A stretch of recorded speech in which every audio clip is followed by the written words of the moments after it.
नमस्कार दर्शकवृन्द, हामी विशेष बसाइमा छौँ। यति बेला दलहरू निर्वाचन केन्द्रित आफ्ना घर दैलो अभियानमा केन्द्रित भइरहेको बेला हामी आज नेकपा माओवादी केन्द्र सम्पर्क समन्वय विशेष प्रदेश इन्चार्ज डिलाराम आचार्यसँग कुराकानी गर्दैछौँ।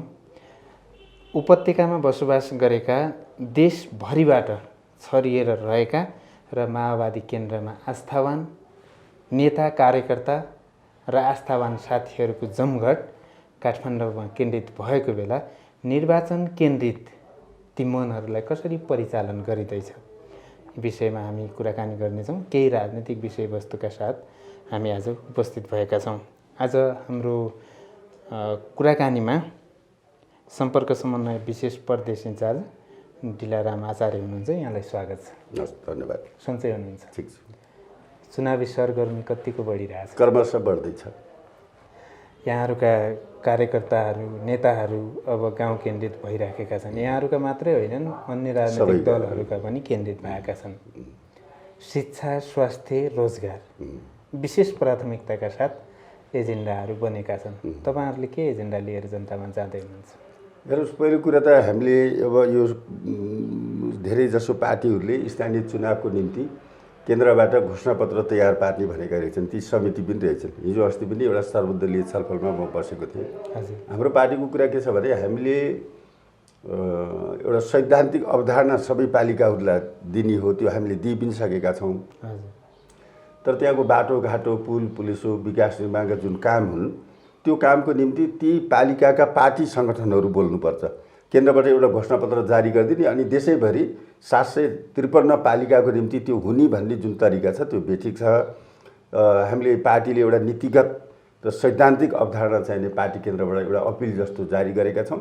त्यसमा थप कुरा स्थानीय मुद्दाहरू के हुन सक्छन्, त्यहाँको जीवनस्तरलाई सुधार्नको निम्ति कसरी काम गर्नुपर्ने हुन्छ भन्ने कुरा स्थानीय पार्टीले, खास गरेर गाउँपालिका नगरपालिका पार्टीले चाहिँ थपेर त्यसलाई चाहिँ आफ्नो घोषणापत्रको आकार दिनुपर्छ भन्ने हाम्रो कुरा छ। हलो अड्काएर गोरु सुट्ने भन्ने यहाँहरूको एउटा भनाइ नै जनताहरूलाई खुब मन परेको थियो। तर अहिले पनि त्यही हलो अड्काएर गोरु चुड्ने वातावरण बन्छ कि सहज बन्छन्? नै हेर्नुहोस्, अब यसो यो 753 पालिकाको जुन निर्वाचन हुँदैछ यो चाहिँ सामान्यतः जित हारको मुद्दाभन्दा ठुलो हुनुपर्ने हो। खास गरेर यसले आम जनताको जीवन परिवर्तन गर्नको निम्ति यो जग हो। र नेपालमा त के पनि भनाइ छ भने हामीले प्रदेश सरकारहरू बनाएका छौँ, त्योभन्दा बेसी नगरपालिका गाउँपालिकाको संवैधानिक अधिकार बलियो छ भन्ने छ। त्यो धेरै हदसम्म हो पनि, त्यो राम्रो पनि छ। तर त्यो गाउँपालिका नगरपालिकाहरूले त्यहाँको आम जनजीवनलाई, मैले देशभरिकै कुरा गर्दैछु, धेरैतिर हेरिरहेको छु, आम जनजीवनको जीवन स्तरलाई परिवर्तन गर्नको निम्ति कति काम गरे र चलन चल्तीको विकासमा कति काम गरे। हामी सानो हुँदाखेरि त्यो गाई चर्ने चौर जुन हुन्थ्यो त्यसलाई बेचारा स्कुल बन्ने, त्यहाँको रुख फाड्ने कुरालाई विकास भन्ने नाम दिन्थ्यो। अहिले विकासको परिभाषा बदलिएको छ। अहिले डोजर लाएर घर घरमा गाडी पुर्यायो भनेदेखि त्यसलाई विकास भनिन्छ। जबकि यो पनि विकास हुँदै होइन। यो त विकासको पूर्वाधार मात्रै हो। विकास के हो भने तपाईँको मध्य पहाडी भाग या हिमाली भाग या तराईमा जुन हाम्रो जमिन छ, सानातिर घरेलु उद्योगहरू छन्, त्यहाँबाट व्यापक मात्रामा उत्पादन भएर त्यो उत्पादन तराईतिरबाट गएका गाडीमा भरेर चाहिँ तराईतिर आउन थाल्यो, बजारतिर आउन थाल्यो, बजारबाट पैसा जान थाल्यो या त्यसको सट्टामा सामान जान थाल्यो भनेदेखि हामी बल्ल विकासमा पुग्छौँ। मलाई के लाग्छ, नेपालको सन्दर्भमा हामीले विकासको भाग 2 सुरु गर्नुपर्छ। भाग 2 भनेको के भने जमिन बाँझो राख्न नपाइने। बाँझो 1, 2, 3, 4 वर्ष कति राख्ने, त्योभन्दा बेसी राख्यो भनेदेखि गाउँपालिका या कसले हो त्यसलाई चाहिँ अधिग्रहण गर्ने। तर फेरि जसले गर्छ किसानले, उसको हातमा चाहिँ जमिन दिने र त्यहाँ उत्पादनमा हामी जोडिनुपर्ने हुन्छ। अब यो उत्पादनको साइडबाट हामी शून्य हुँदै गयौँ। विदेशबाट पठाएको पैसा माथि लेखमा मुस्ताङतिर बसेको छ। अब मुस्ताङतिरको कुरा गर्दाखेरि त अमेरिका युरोपतिरबाट धेरै पैसा आउँछ। तर फेरि सुनौलीको बर्डर हुँदै इन्डिया या पाकिस्तान या अरू देशबाट आएको जुन सामान छ त्यो सामान लिएर चाहिँ त्यहाँ खाने ठाउँ मात्रै भएको छ र त्यहाँ वरिपरिको जमिन जुन बाँझो छ यसले चाहिँ हाम्रो देशको दुर्भाग्य हो। र अब केन्द्रीय बजेट बनाउने बेला भएको छ यो बेलामा पनि, र स्थानीय सरकार चुन्दाखेरि पनि हामीले यो कुरा ध्यान दिनुपर्छ कि वास्तवमा गाउँको जीवनस्तरलाई हामीले माथि उकास्ने लक्ष्य कसरी हासिल गर्न सक्छौँ र त्यसका कार्यक्रम के हुन सक्छन् यहाँहरूले गणतन्त्र, धर्मनिरपेक्षता, सङ्घीयता भनेर जुन मुद्दा उठाउनु भएको थियो नि, तपाईँहरूका एजेन्डाले जित्ने तर पार्टी नेतृत्व हार्ने अवस्था देखियो नि, यसको दोष कसलाई दिनुहुन्छ? यसको दोष कसैलाई पनि दिन्न। म यो पार्टीको नेता भएको हैसियतले मैले यसको जिम्मा लिन्छु। मेरो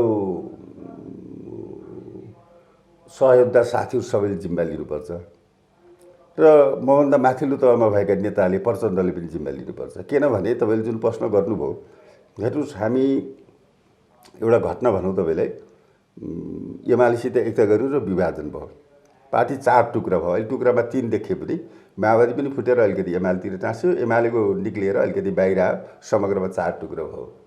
त्यही बेलामा 4 टुक्रा भएको बेलामा बाँकी रहेको पार्टी केन्द्रीय सदस्यहरू जति थियौँ त्यतिको एउटा मिटिङ बस्यौँ हामी। त्यो मिटिङमा गम्भीर आत्मसमीक्षा गऱ्यौँ र एउटा निर्णय के गऱ्यौँ भने देशमा हामीसित नेकपा माओवादीको राजनीतिसित जोडिएर हिँड्ने मान्छे कति छन् बाँकी, त्यसलाई खोजौँ भनेर चाहिँ नि हामीले पार्टीको एउटा चाहिँ वेबसाइट लन्च गरेर पार्टी सदस्यता नवीकरण गर भनेर भन्यौँ। र नेपाल जस्तो देशमा 8 लाख मान्छेहरूले हामी माओवादीको पार्टी सदस्य छौँ, हिजो पनि थियौँ, अहिले पनि छौँ, या अहिले हुन चाहन्छौँ, लेबी पनि तिर्छौँ र पार्टीले भनेको काम पनि गर्छौँ भन्ने कुरा गरे। अब आजको विश्वमा यस्तो चाहिने मन्दी, कम्युनिस्ट आन्दोलनमा मन्दी चलिरहेको बेलामा 8 लाख नेपालीहरूले हामी चाहिने माओवादी छौँ, मार्क्सवादी लेनिनवादी मात्रै होइन कि हामी माओवादी नै हुन्छौँ भन्ने कुरा ठुलो कुरा हो। तर त्यो 8 लाखलाई प्रशिक्षित गरेर चाहिने वास्तवमा एउटा चाहिने माओवादी कार्यकर्ता बनाएर जनतामा पठाउने जुन काम हो, त्यसमा हाम्रो चाहिने पुगिरहेको छैन। अब कोभिड-19 भर्खरको घटना हो, महाधिवेशन हुँदै चुनावमा आइपुग्यौँ, हामीले त्यो पार्टीभित्री पङ्क्तिलाई चाहिने प्रशिक्षित गर्न सकेनौँ। तर 8 लाख मान्छेहरूलाई प्रशिक्षित गरेर एकजना पार्टी सदस्यले, धेरै नभन्नु 1 जना पार्टी सदस्यले 3 जना मात्रै पार्टी अरू थप मतदातालाई प्रभावित गर्ने हो भनेदेखि हामी 32 लाख भोट ल्याउँछौँ र देशको सबभन्दा ठुलो पार्टी हुन्छौँ। सिद्धान्तमा अझ आदर्शवादी ढङ्गले हेर्ने हो भने कम्युनिस्टहरू थुप्रै भएका देखिन्छन्। व्यवहारको हिसाबले हेर्ने हो भने साँच्चीकै कम्युनिस्ट हुन् भन्ने देखिँदैन। व्यवहारको बाटोलाई केलाउने हो भने मैले सबैलाई भन्न खोजेको छैन, फेरि केही कम्युनिस्टहरू पनि छन्। संसारका कम्युनिस्टहरूलाई हेर्ने हो भने र विश्व सर्वहारा वर्गको दृष्टिकोणलाई पनि अध्ययन गर्ने हो भने नेपालबाट केही सिक्नुपर्छ है भन्ने मान्यता पनि राख्छन्। तर दुर्भाग्य नेपालकै कम्युनिस्ट शक्तिहरू धुजा टुक्रा टुक्रा सिसा फुटे जस्तै नमिल्न सक्ने स्थिति, मार्क्सवाद लेनिनवाद खतमै रहेछ कि क्या भन्ने टाइपको देखिन्छ नि। यसले के जनतालाई भरम सिर्जना गर्न खोजेको हो कि साँच्चीकै कम्युनिस्टहरू मिल्नै नसक्ने अवस्थाका हुन् कि के हो? यसलाई अलि प्रश्न। यसको दुईटा पाटो छ। एउटा के छ भन्दाखेरि कम्युनिस्ट पार्टीभित्र पनि कम्युनिस्ट पार्टीले जसरी समाजमा वर्ग सङ्घर्ष चल्छ भन्छ, त्यो वर्ग सङ्घर्ष स्वयं कम्युनिस्ट पार्टीभित्र पनि चलिरहेको हुन्छ। बाहिरको वर्ग सङ्घर्ष बुझ्न सकिन्छ, मजदुर र चाहिने पुँजीपति, साहु या चाहिने किसान र सामन्ती या यस्तो भनेर तपाईँले छुट्याउन सक्नुहुन्छ। पार्टीभित्र के हुन्छ भने यो छद्मवेशी रूपमा आउँछ र त्यो निरन्तर चलिरहन्छ कम्युनिस्ट पार्टी। तर हालिमुहाली त त्यही छद्मवेशीहरूकै चल्छ नि पार्टीभित्र। यसो त्यो टाइम हेरिकन हुन्छ, समय हेरिकन हुन्छ। जुन एउटा कम्युनिस्ट पार्टीको तपाईँले कुरा गर्नु, जुन बेला कम्युनिस्ट पार्टी सम्पूर्ण रूपले सडकमा जान्छ, आन्दोलनमा जान्छ, हडतालमा जान्छ, भिडन्तमा जान्छ, त्यो बेलामा आम रूपले कम्युनिस्ट पार्टीको जुन चाहिने रेन्ज हो त्यो 70, 80, 90, 95% पुग्छ। फेरि कम्युनिस्ट पार्टीका तिनै मान्छेहरू, सडकमा भएका मान्छेहरू जब सत्तामा पुग्छन्, सत्तामा पुगेपछि कहीँमा त विचलितै आउँछ र त्यहाँ इमान्दार मान्छेहरूको पनि रेसियो घट्छ। किनभने उनी जनतासित हुन्नन्, शासन गर्ने ठाउँमा हुन्छन्। शासन भनेको त समग्रमा त फेरि जनविरोधी कुरा हो, शासन जनपक्षको कुरा होइन। कार्ल मार्क्सको भनाइ के हो भने कार्ल मार्क्सले राज्य सत्ताको अन्त्य गरिदिनुपर्छ भनेको के हो भने शोषणको सबभन्दा जालो त राज्य सत्ताले निर्माण गर्छ। त्यसो भएको हुनाले यो पाटो एउटा छ।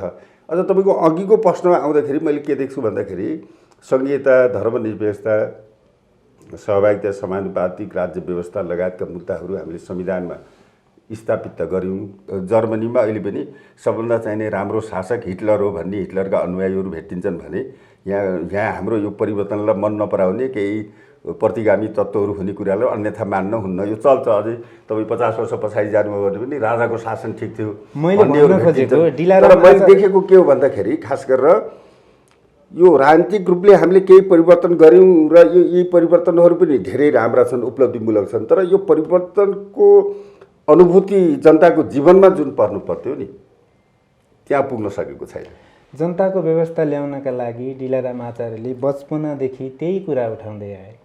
अहिले उमेरको यहसम्म आउँदाखेरि पनि जनताका समस्या समाधान भएका छैनन्, अझै लडाइँको आवश्यकता छ भनिरहँदा त्यो प्रश्नको आशय, त्यो अभिव्यक्तिको आशय मैले त्यस्तो बुझेँ। अझै पनि त्यो समस्या समाधान हुन नसक्नु, जनताका हक अधिकार प्राप्त हुन नसक्नु कारण कहाँ नजिक लुकेको छ त? नै हेर्नुहोस्, हामी तिनै नेपाली हौँ जसले श्रीमान गम्भीर नेपाली गाएर हामी राजाको रहित हौँ भन्ने कुरा 3, 3.5, 4 वर्षको एउटा बच्चादेखि हामी चाहिँ स्कुलमा पस्नुभन्दा पहिले यो राष्ट्र तथाकथित राष्ट्रगानको नाममा चाहिँ म राजाको रहित हौँ भनेर सब क सिकाउनुभन्दा पहिले राजाको रहित हौँ भन्ने सिक्थ्यौँ हामीले, त्यही पढेर आएका हौँ। आज हामी सयौँ थुङ्गा फुल्का हामी गाउने ठाउँमा आएका छौँ, आफ्ना गीत गाउने ठाउँमा आएका छौँ। तपाईँले जुन सङ्घर्षको लडाइँको कुरा गर्नुभयो यो त रोकिने कुरा होइन, यो निरन्तर चलिरहन्छ। निरन्तर किन चल्छ भने राजनीतिक रूपले, तर आर्थिक सामाजिक क्षेत्रमा चाहिँ नि त्यसको त्यो जान सकेन। आर्थिक सामाजिक क्षेत्रमा जान एउटा चाहिँ नि जम्प नै गर्नु पर्थ्यो। जस्तै स्थानीय निकायको चुनाव हुँदैछ, अब स्थानीय निकायलाई तपाईँले हेर्नुभयो भने दूरदराजका गाउँमा पनि मोटामोटी 5 वर्षको हिसाब गर्ने भने करिब 300 करोड खर्च गर्दो रहेछन्। एउटा गाउँपालिकाले 300 करोड खर्च गर्दो रहेछ। यद्यपि त्यसमा तलब सलब आदि इत्यादि पनि हुन्छ, तर त्यो 300 करोड हातमा भएको गाउँका चाहिने प्रतिनिधिहरूले त्यो सबभन्दा तलको जीवन बाँचेको मान्छे छ त्यसको जीवन बदल्ने कुरामा केन्द्रित भयो कि भएन भन्दाखेरि बिल्कुल भएन। हामी डोजरे विकासको पछाडि लाग्यौँ। हामी चाहिने अलगा भवन बनाउनलाई विकास मान्न थाल्यौँ। हामीले गाउँका गाविसको कुन कुन टोलमा कतिवटा वार्डमा बाटो गयो भन्ने कुरालाई विकास मान्न थाल्यौँ। त्यो जनताको जीवनस्तर उतार्न त तपाईँले चाहिने गाउँमा एउटा 2टा बाख्रा पालेर बसेको मान्छे छ भनेदेखि त्यसलाई 4वटा बाख्रा थपिदिनुहोस् न, 6वटा भएपछि उसको जीवन सुध्रिन्छ कि? जमिनविहीन मान्छे छन् अहिले पनि। तपाईँ गाउँपालिकाबाट लाल पूर्जा दिन सक्नुहुन्न, त्यसको लागि एउटा प्रोसेस चलेको छ। हाम्रो मन्त्रालयले त्यसमा गरेको छ। 22-25 हजारलाई चाहिने लाल पूर्जा दियौँ भनेर पनि अस्ति मन्त्री शशि श्रेष्ठले भन्नुहुन्थ्यो। त्यो कहिले सिद्धिने हो त्यो पनि एउटा लामो प्रोसेसमा छ। तर गाउँपालिकाले आफूले जितेको ठाउँमा त्यहाँको जमिनविहीन मान्छेलाई चाहिने 2 रोपनी 4 रोपनी 10 रोपनी जग्गा त 5 वर्षको लागि त दिन सक्छ नि। उसले सबै सदाको निम्ति लाल पूर्जा दिन सक्दिनँ। जहिलेसम्म म यहाँ जनप्रतिनिधि छु यो चौर जोतेर खा भन्न त सक्छ नि। हामी त्यता जाँदै गएनौँ। सिंहदरबार गाउँमा आउँछ भन्दाखेरि त सिंहहरू मात्रै आए। सिंहदरबारको नकारात्मक पाटो भयो भनेका छन् नि त। सिंहदरबारको नकारात्मक पाटो भयो। तपाईँको मिडियाबाट मैले यो पनि भन्न फोन गरौँ, अब डोजरको विकास, बाटोको विकासको पछाडि धेरै ठुलो भ्रष्टाचार छ। मैले डोजर चलाउने डोजरका ठेकेदारहरू केही मान्छेहरूलाई भेटेँ। तिमीले खासमा कतिमा दिन्छु डोजर भन्दाखेरि उनीहरू 1200-1500 भन्दा बेसी पाउनु। तपाईँले गाउँमा गएर हेर्नुभयो भने घन्टाको 7000सम्म लिन्छ। त्यो बाँकी रहेको 5000-6000 पैसा के हुन्छ भन्दाखेरि त्यो बाँडीचुडी खानेतिर जान्छ। त्यसरी त्यो बाटो जनताको आवश्यकता भएर होइन, कमिसनको आवश्यकता भएर चाहिँ त्यता गइरहेको छ। त्यो बाटोको ठाउँमा त्यहाँका मान्छेहरूलाई त्यही पैसा दिएर त्यहाँको उत्पादन डोगैमा पुगेर भए पनि अलि वरा बजारसम्म ल्याएर बेच्ने र बेलुकी घर जाँदाखेरि 500 रुपियाँ खल्तीमा हालेर जाने अवस्था हामीले सिर्जना गर्न सकेको त समाज त त्यहाँ बदलिन्छ नि। त्यही त व्यवस्था बदलियो, अवस्था उस्ताको उस्तै हुनुको त्यसको लागि 2टा कारण छ। हेर्नु, मैले नेपालका राजनीतिक पार्टीहरूले के गरे भन्दाखेरि गत स्थानीय निर्वाचनमा जुन तहका मान्छेहरू हामीले स्थानीय पालिकाहरूमा उठायौँ त्यहाँ चाहिँ जिम्मेवार नेताहरू जानु पर्यो। काठमाडौँ महानगरपालिकामा सबभन्दा ठुलो झगडा के हुन्छ अरे भने त्यहाँ आएको पैसा कुन ब्याङ्कमा राख्ने कुरामा झगडा हुन्छ अरे। किनभने मैले गाउँमा 300 करोडको कुरा गरेँ, काठमाडौँको तपाईँ 5 वर्षको कुरा गर्नु भने करिब 10,000 करोड पैसा चाहिँ महानगरपालिकाले खर्च गर्छ। त्यो ब्याङ्क तपाईँले भनेर या मैले भनेर मेयरले भनेर उपमेयरले भनेर कसैले भनेर उसले भनेको ब्याङ्कमा गयो भनेदेखि ब्याङ्कले त्यो पैसा राखे बापत पैसा त दिन्छ, त्यसको साथै साइडबाट कमिसन पनि दिन्छ। त्यसको निम्ति झगडा हुन्छ। काठमाडौँको बाटो खाल्टो आदि इत्यादि यहाँको धुलो धुवा फोहोरको बारेमा झगडा हुन्न। नगरपालिकाको पैसा कुन ब्याङ्कमा राख्ने बारेमा सबभन्दा ठुलो झगडा 5 वर्षमा भएको झगडा त्यही हो। त्यसकारण यसको सिंहदरबारको अधिकार हामीले जनताको बिचमा ल्यायौँ, त्यो धेरै राम्रो कुरा हो। तर त्यो सिंहदरबारको अधिकारलाई इमान्दारितापूर्वक, कुशलतापूर्वक, दक्षतापूर्वक जनताको बिचमा प्रयोग गर्ने खालका प्रतिनिधि हामीले उठाउन सकेनौँ। हामीले भनेको नेकपा माओवादीले मात्रै होइन, समग्र नेपालकै स्थिति हो। हामीले चाहिँ पुराना प्रधान पञ्चहरू या गाविस अध्यक्षहरू, वडा अध्यक्षहरू खोज्यौँ र जुन ठुला नेताहरू छन् जो त्यहाँ बसेर काम गर्न सक्थे, त्यो क्षमता ल्याकत पनि राख्छन्, त्यो तहका मान्छेले चाहिँ नि गाउँपालिका नगरपालिकाका मेयर भएर काम गर्ने दिशामा गएन। पाका मान्छेहरू हामी उठाउने दिशामा गएनौँ। जिच्च कसले भन्नेतिर गयौँ, पैसा कसित छ भन्नेतिर गयौँ। तर चाहिँ नि यो दक्षता क्षमता कोसित छ, कसले चाहिँ नि वास्तवमै 5 वर्ष यो गाउँमा आफ्नो हातमा शासन सत्ता लियो भनेदेखि गाउँको समग्र चाहिँ नि 150,000 मान्छेको जिन्दगी नै बदल्न सक्छ भन्ने साइडबाट सोच्ने कुरा गत चुनावमा त भएन। सम्भवतः यो चुनावमा पनि त्यो दिशामा लक्षित भएर छलफल भएको मैले देख्दिनँ। हामी कार्यक्रमको अन्तमा छौँ। अब अन्तमा भनिदिनुहोस् कि शिक्षा, स्वास्थ्य, रोजगारका पाटाहरूमा जनता कहिले सम्बोधन हुने, निःशुल्क स्वास्थ्य शिक्षा जनताले कहिले पाउने, अब बन्ने यो केन्द्रबाट बने पनि या स्थानीय तहबाट बने पनि घोषणापत्रमा मात्रै सीमित हुने हो कि सबैका हेर्ने हो भने घोषणापत्र त लगभग समाजवाद नै ल्याइसकेका घोषणापत्र हुन्छन्। तर वास्तवमा जनताका छोराछोरीले अब हुने यो निर्वाचनमा घोषणापत्रमा निःशुल्क शिक्षा, स्वास्थ्य, रोजगारी हुने कि नहुने, रोजगारी पाउने कि नपाउने, यो विषयमा भनिदिनुहोस् न। घोषणापत्रमा त अहिले पनि छ हेर्नुहोस्, तर त्यो भन्ने कुरा नहुन् भन्ने गीत छ नि, यो सब यता सब भन्ने कुरा नहुन् भन्ने कुरामा मात्रै नजाउँ। नेपालमा के हो भन्दाखेरि जनतालाई परिवर्तनको अनुभूति कहाँ हुनुपर्छ भन्दाखेरि उसले जुन ढिँडो र चाहिने अलिकति गुन्द्रुक लिएर खान बस्छ, त्यसको छेउमा अलिकति गोलभेडाको चटनी, अलिकति साग, अलिकति चाहिने आलु सेमीको तरकारी, 2टा अन्डा या 4 चोक्टा मासु, छेउमा अलिकति 1 गिलास मही, उसले लाउने कपडा अलिकति परिवर्तन, उस सुत्ने ओछ्यान, उसका बच्चाले पढ्ने स्कुल, उसको उपचार हुने अस्पताल, उसको खेतबारी, यो सबैमा परिवर्तन त्यहाँ खोज्नुपर्ने छ। र त्यहाँ मलाई लाग्छ अब हामी त्यता जान्छौँ कि जान्नु, कयौँ अहिले नयाँ बुद्धिजीवीहरूले, डाक्टरहरूले, इन्जिनियरहरूले अलिकति गिजेल लियो कम्युनिस्ट आन्दोलन। कम्युनिस्ट आन्दोलनको मूलभूत पाटो चाहिने मान्छेले समाउन छोडे पनि भन्दैछन्। तर हामी निरन्तर लड्ने हो र जनताको जीवन परिवर्तन गर्ने हो भनेदेखि कम्युनिस्ट आन्दोलनलाई बलियो गरी समाउनुपर्छ। काङ्ग्रेसभित्र अरू पार्टीभित्रका भएका असल मान्छेहरूले पनि जनताको जीवन बदल्ने कुरालाई आफ्नो मूल लक्ष्य मानेर जानुपर्छ। राजनीतिक रूपले हामीले एउटा संविधान लेख्यौँ, संविधानका पनि आफ्ना सीमा कमजोरी त छन्, तर यो संविधान आफै कार्यान्वयन हुन्न। यो संविधानलाई कार्यान्वयन गर्नको निम्ति एउटा लडाइँ, जनपक्षीय लडाइँ, जनतासँगै बसेर लडाइँ, जनतासँगै शासन सत्ता हातमा लिएर लडाइँ, जनताको बजेटलाई जनताकै पक्षमा कसरी प्रयोग गर्ने भन्ने खालको लडाइँ हामी लड्दै जानुपर्छ। जनताको बजेटलाई जनताको पक्षमा प्रयोग हुन नदिनको निम्ति देशी विदेशी ठुल्ठुला शक्तिहरू लागिरहेका हुन्छन् र त्यो एउटा मध्यम वर्ग र उच्च वर्गको बिचमा ती साधन स्रोत घुमिरहन् भन्ने चाहना राख्ने मान्छे पनि नेपालमा प्रबल र शक्तिशाली छन्। त्यसलाई छिचोलेर हामीले चाहिँ निमुखाको हातमा राज्यको चाहिने सम्पत्ति, त्यसबाट हुने एउटा लाभ प्राप्त गर्ने ठाउँमा हामीले पुर्याइदिनुपर्छ। अब अन्तमा जाँदा जाँदै सर्वहारा वर्गका मान्छेहरू उम्मेदवारै बन्न नपाउने स्थिति त्यो चुनावी हेर्ने हो भने 50-60 लाख नभएको मान्छे त अहिले अध्यक्ष समेत उम्मेदवार बन्न नसक्ने स्थिति छ। अब साँच्चीकै चिन्तन व्यवहारको हिसाबले हेर्ने हो भने सर्वहाराका वर्गका मान्छेहरू यो चुनावमा उठ्न पाउँछन् कि पाउँदैन? त्यही तपाईँले उठाएको कुरा धेरै गम्भीर छ हेर्नुहोस्। किनभने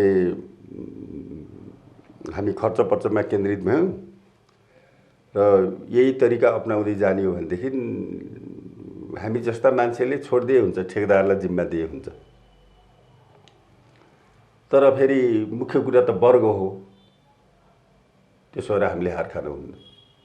त्यस कारण हाम्रो वर्ग जुन उत्पीडित वर्ग छ, जसले चाहिँ आफ्नो सपनालाई साकार पार्न चाहन्छ, आज कतार, मलेसिया, दुबईमा भएका चाहिने हाम्रा भाइ भतिजा, छोरी चेलीहरूलाई देशमा फिर्ता ल्याउन चाहन्छ, त्यो वर्गले के सोच्नु पर्यो भनेदेखि यो पनि लडाइँ हो। आज हिजो चाहिने सामन्तहरूसित लडाइँ थियो, अरूसित लडाइँ थियो, आज चाहिने पार्टीभित्र र बाहिर ठेकेदारहरूसित लडाइँ छ। यो लडाइँमा हिजो जसरी हामीले हारेनौँ, आज पनि हामी हार्नुहुन्न। तर चाहिने लडाइँमा हामीले हार खानुहुन्न। यो हार खायौँ भनेदेखि हाम्रा छोरा नातिले दुःख पाउँछ। हस्, महत्त्वपूर्ण विचार र समय दिनुभयो, त्यसको लागि यहाँलाई धन्यवाद। हस्, धन्यवाद। दर्शकवृन्द, आजको बसाइ यति नै। म पनि बिदा चाहन्छु। नमस्कार।